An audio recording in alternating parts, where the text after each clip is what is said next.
Hello, everyone. Welcome to our live session here on Wednesdays at 1 o'clock. It's so great to see everybody.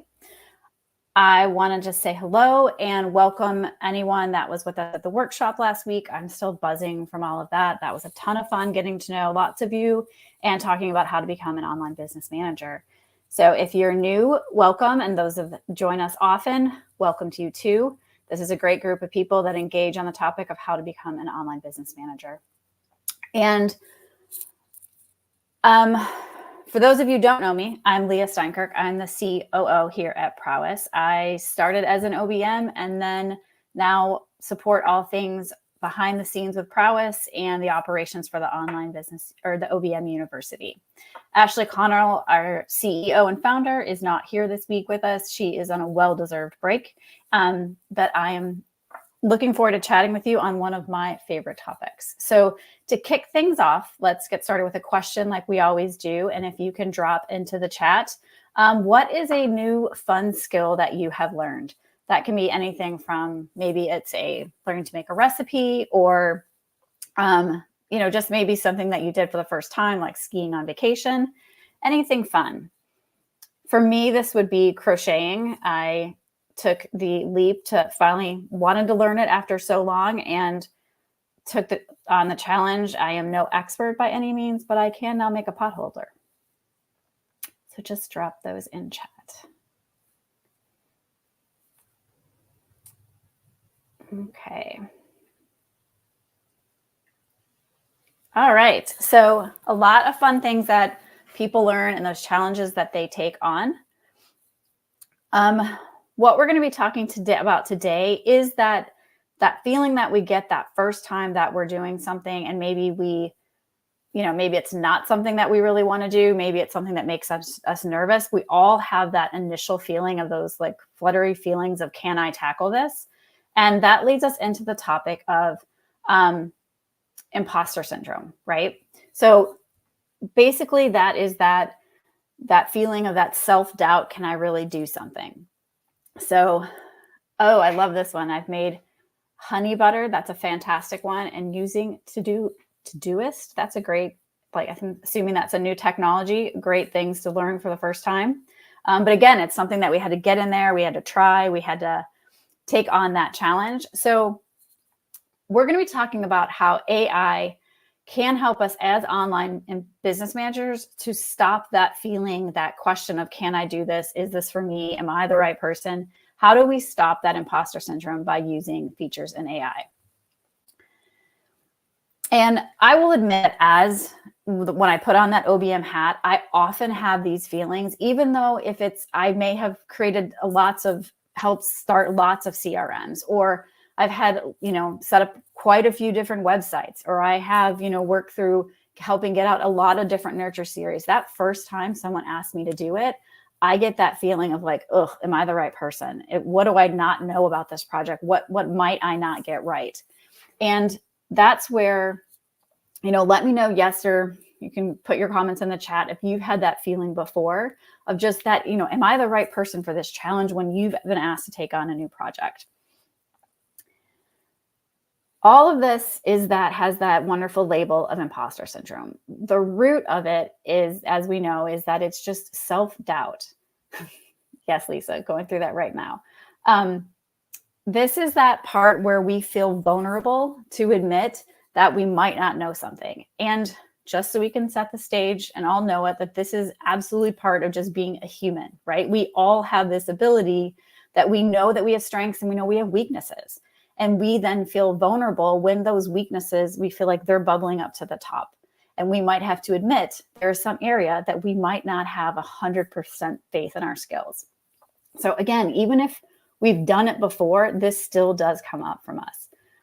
And we've talked a lot about Brene Brown's work here at Prowess Project. And I love how she talks about it as really what it is it's being able to be open about those vulnerabilities and naming what those weaknesses might be, and then working through that. And then that actually becomes our strength, that when we can then talk about expressing these issues that we have, we then can identify that, move through them. And then that leads to greater empathy for other people that we're working with. It means it can create more meaningful connection.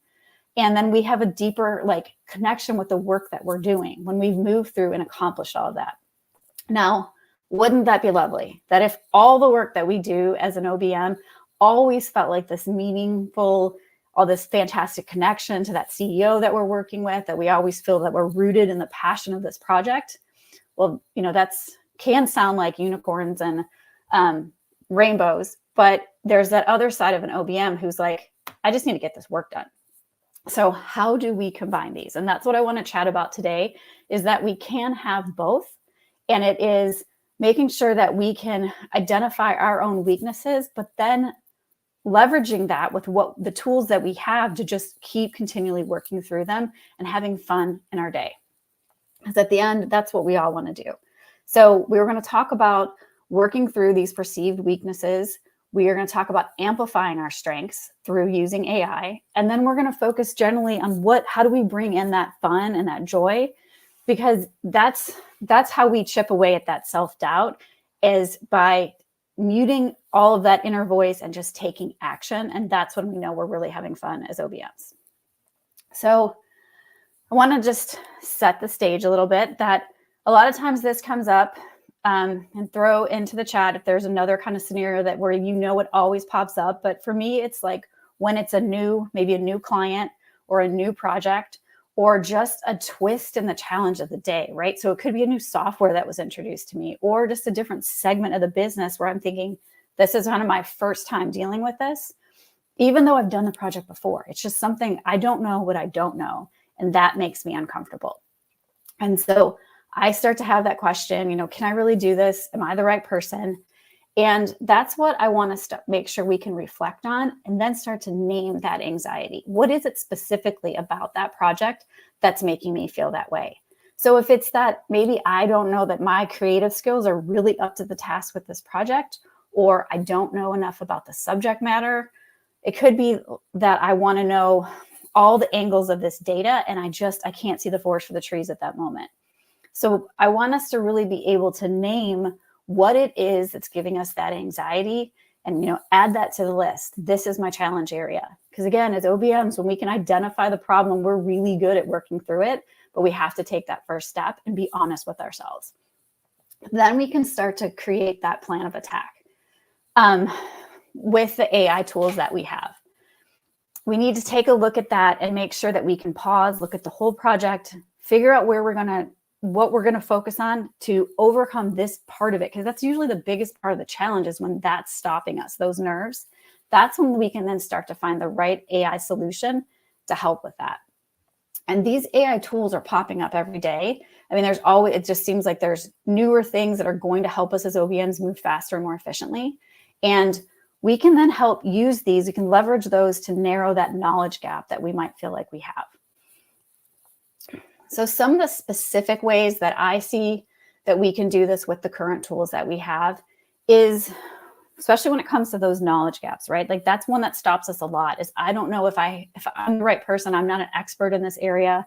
Maybe it's like industry adjacent, but we don't want to fully step into that and say, oh yeah, I can totally do this. We still hold ourselves back. But now with something like ChatGPT, where we can ask very specific questions, with clear and concise prompts, we can increase that knowledge base. Tools like Perplexity are ones where that will give us, that's another chatbot out there, that large language model can then help us get back information that we know is sourced and documented. So it allows us to have that confidence in what we're looking at as we're increasing that knowledge base on that subject. If it comes to simply brainstorming, so let's say I do have knowledge on this subject, but I don't know if I'm looking at every angle correctly. Using clear, concise prompts in ChatGPT can help us just brainstorm, finding ways to find the non-obvious aspects of this problem, and then continuing to analyze that. All of the information that we get back from these large language models are as good as the questions we continue to ask and how we evaluate the data. But we know as OBMs that we're really good when we can get it out in front of us. So again, going back to that, the forest for the trees kind of thing, it's like, help me break this down. What am I not seeing? Give this to me back in an outline, and then taking those chunks one by one and figuring out where we need to dive deeper. And then we can reflect on where we feel confident that we've provided a solution for this obstacle that could be coming up, and then what is part of this project and what's not, and then moving on. Another way to do this is by creating mock interview sessions. Setting up a session, you can use some of the features in ChatGPT to do that, where it's asking you questions back to kind of help challenge yourself. And I like to do this, especially when I'm working in an area where it might be someone else's expertise, and I want to make sure I'm thinking of it in the way that they would, that I appreciate all the angles that they do. I can then use those mock sessions from ChatGPT to help me again. And, it's adding my own a bit kind of empathy twist on it, but I can then look at it from someone else's perspective and see where I need to either increase my knowledge or dive a little deeper, or what else might they really appreciate me knowing to make sure I'm solving the entire problem. So the way I like to think of AI is it's like an equalizer when it comes to all of these different aspects of our jobs as online business managers. There's always going to be areas that we aren't experts in. There's always going to be a new angle that our clients are taking. They're going to have they have specific niches and really, complex ways that they serve, and the way their craft is designed. So we always want to be getting in there and finding out what else we can do. And AI is that equalizer that can help bring that knowledge to us so that we can feel like we can really serve them. So really what I like about this is AI's job is it's designed for to be objective, to look at things in that performance analysis standpoint and help make decisions that are reduced by bias. Or I'm not saying that correctly. The way it's done is it takes out the bias that we might be putting in something to give us back those decision-making questions or data. So for example, I may look at something, it could be content, right? Creating an outline for a topic or something for a podcast. And I am putting in my own perceived knowledge and it could be gender, where I live, age, my past experience. But by using AI, it is equalizing all of that and giving me back information that's general. So it is taking out that bias that I might be bringing into the subject matter. So it's a great check and balance into making sure I deliver a final product that is well-rounded. This also slows down, it takes out I get slowed down when I am doubting my own work, right? Because I know that I might be putting this bias into the final product.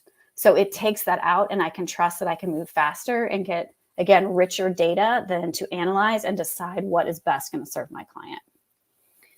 So again, we want to be very specific and clear in those prompts that we use and ask it to give us back those data-driven results that we then can deliver. So using such as the data analysis features in ChatGPT, we can be asking it to look at things, again, in the obvious and non-obvious ways, looking for those, hidden needles in the haystack of data that we might not even be thinking of, trends or the ways and, things are fluctuating. What else could it be based on? Outside factors, other things besides our own sphere of knowledge. So let's take a look at some real life ways that I've seen OBMs use AI to help remove the imposter syndrome. We've talked about how it can help us get to know a client's specific industry or craft better just by getting in there and using the kind of knowledge-based features, helping it create an outline, giving us more information. It also can allow us then to be more present in face-to-face meetings. So if we're using either something like a Read AI feature where we're, doing a call with them and getting information, or we have information where we're taking notes and then can put that back into, a ChatGPT session, it allows us to be present in that moment, let the conversations happen, ask very intentional questions, and then know that we can come back and analyze this data with these additional benefits of being objective, being more data-driven, and then look at the solutions from that angle. I've also seen where it can help people research much faster. And that is an area, again, that could become overwhelming in either in those first initial meetings with a client, or we're taking on a new project and it just feels like there's so much that we're going to have to unpack. Well, knowing that ChatGPT or whatever is your favorite tool to use, it kind of has your back. You know that it's like you're up for that challenge of how deep you're going to have to go. and you can break down that data.